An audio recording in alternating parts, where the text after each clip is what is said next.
Hi guys, welcome back. We are talking about Luke 24 today. If you were reading through with us, we were reading the Gospel of Luke in 24 days with our kids. And so today we're on we're on verse 24. You would have read that Christmas Eve. I actually read that to my kids in the car on the way home from our socially distanced outside gathering with Grandma. And they were really confused. That was kind of the bottom line of our time together as a family. They were really confused about it, which is totally okay. I was confused too. So first of all, we read Luke 24, which is about Jesus's resurrection and his coming to the disciples. And they were like, why are we reading about this on Christmas Eve? Like, this is supposed to be about Jesus's birth. And I said, actually, it's the whole thing. The whole thing is about Jesus. Like, the birth points to his death and resurrection. Like, that was the point of him coming to earth. We're not just celebrating, like the Israelites thought we were celebrating, him as their coming savior that was going to save them from the Romans and from be like an earthly savior. And his true self, I guess, his true purpose was revealed through the death and resurrection. So that is the point of Christmas, as well as Easter in our celebrations. And so they were confused about that. So we had a little talk about that. And then we read about Jesus appearing to the disciples on the road to Emmaus.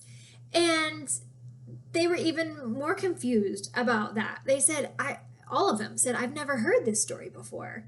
And it really reaffirmed what we were doing, what my husband and I are doing with our kids, with reading through the Bible.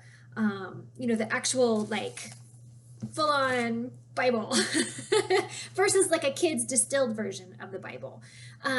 Because they're right. They may never have heard that before. Because, as we were using the little people, I can't remember the name of that one. I'll get it for you because I'm going to do another video about early discipleship for kids.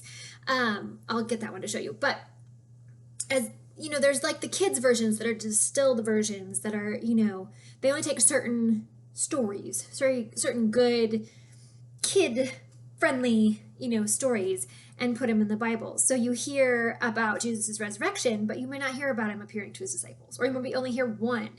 And you don't know that not only did God appear to the disciples on the road to Emmaus and in the upper room, and also what about the women that came and saw the angels, after Jesus was resurrected, and, the angels in the tomb.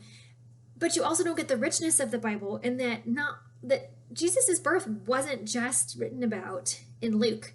It was written about in Matthew and Mark and John as well, and how all of those come together to create a really full picture.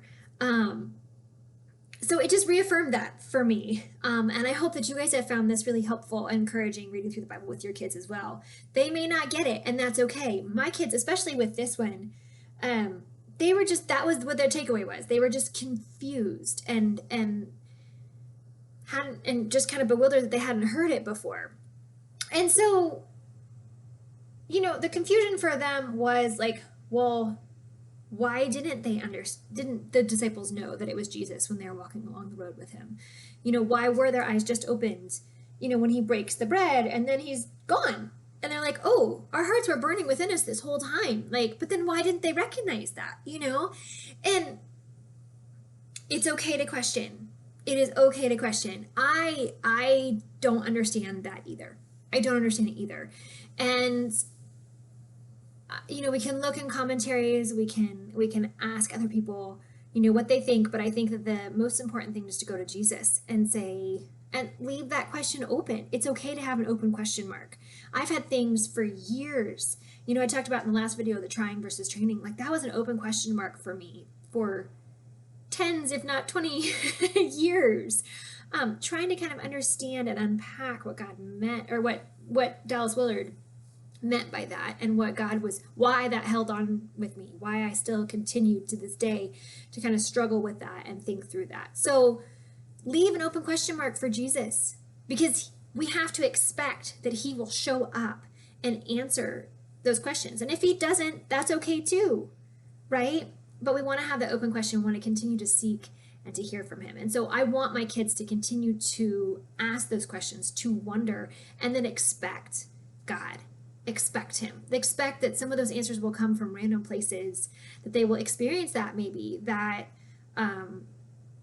that burning within their hearts or what have you. So it's good to be expectant that God is going to act. The Israelites expected the Savior to come, and it may not look how we think it's going to look. It did not, that baby was not there to save them in their earthly, like to conquer the Romans and things like they expected and wanted. But he was there to do so much more. And I am so thankful for God, for Jesus' birth and for Jesus' death and resurrection, that we are saved. So I hope it was great. I hope you enjoyed reading through Luke 21 through 24 together as a family. And I look forward to chatting again with you next time. Bye.